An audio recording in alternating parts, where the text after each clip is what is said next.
question, but again, like Pat, I want to thank you so much. I mean, this is, like I said, this is awesome. Good. And my thoughts are, how long have you been back here since Iraq? I mean, when? I got back in 2006. And I've been back twice on some little State Department contracts. And from the time you got there to the time you left, in 2 years, you've seen some changes in Iraq in terms of women. I mean, well, apart from the contracts, of course. I wish I could say that I did, but I don't. And in talking to my Iraqi women friends, even now, things are very, very bad for them now. The insurgents, as we've all read in the paper recently, the insurgent activity has risen, and so now they're taking their kids out of school again. It's harder for them to travel just across town. The bombings have started again. So I wish I could say it was better for women, but I truly can't get there. I can't get there. Do you think, what do you think it's going to be like when we're out of there? It scares me. I was one of those that believed that the surge would work. I really felt that the surge would work. I did feel that we were 2-3 years late. Had we readjusted our strategy 2 years earlier, we wouldn't have had as many deaths, either in our own U.S. deaths or in the Iraqi deaths. I really do think that we needed to do something a lot sooner than we did.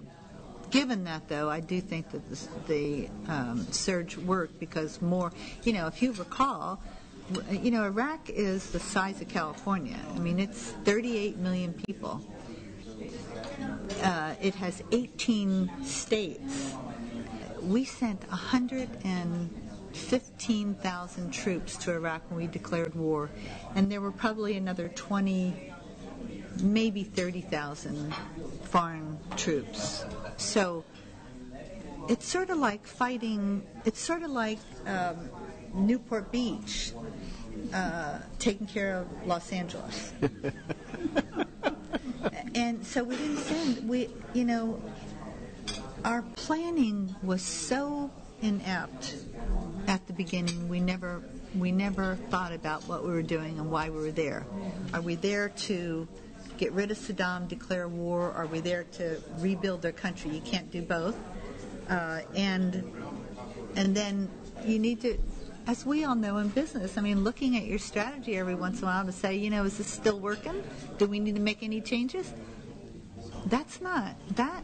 Why wouldn't you want to do that? And not doing that, I think, was a major, major screw up. Well, it does bring to me the thought that with Hillary Clinton and now as Secretary of State, a woman, does that mean that perhaps as we go forward with Iraq or Afghanistan, other places, that the role and the need to support women becomes more on the table? It's not an afterthought as it was in Iraq. Absolutely. We got to commit. We got to budget. We got to commit to women. I'm telling you, we don't. I'm not a sexist, but peace doesn't come because of men. It's okay, Ken. You can stay at the table. Women, but women, I've asked. This is a little survey I've done practically every place I've been. So I usually ask the men, in other countries, well, what is it that you want? What is it that we can do for you? Well, they want jobs and they want a car. And then when you ask the same question to women, they want a better education for their kids, and they want clean water, and they want a safe place for their kids to play. Now, it doesn't mean that men care less. Men think about today, putting food on the table today. Women think of next month. And I think that's a huge strategic difference in thinking. Don't you think? I mean, it's huge. But it's no different.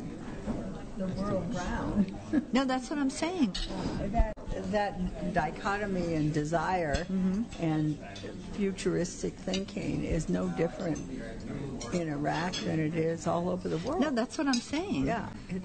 that I've done that survey in former Soviet Union. I've done it in Sri Lanka. I've done it in Indonesia, and the answer comes out almost identical, like they were reading from a script.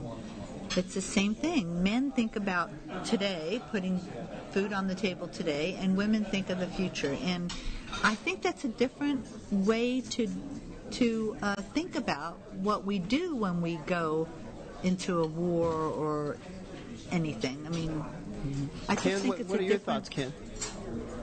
I have maybe it's more a comment or a question through Rotary, which I'm very involved with.